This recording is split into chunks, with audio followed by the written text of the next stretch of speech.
إلا تنصروه فقد نصره الله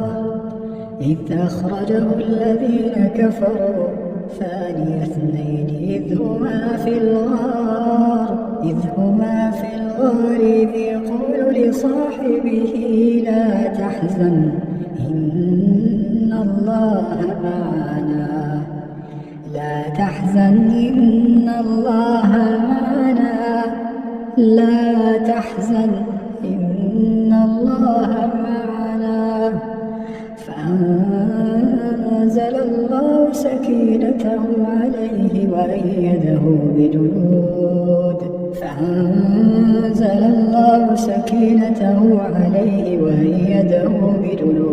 لم تروها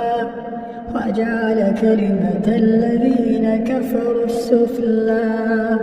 وكلمة الله هي العليا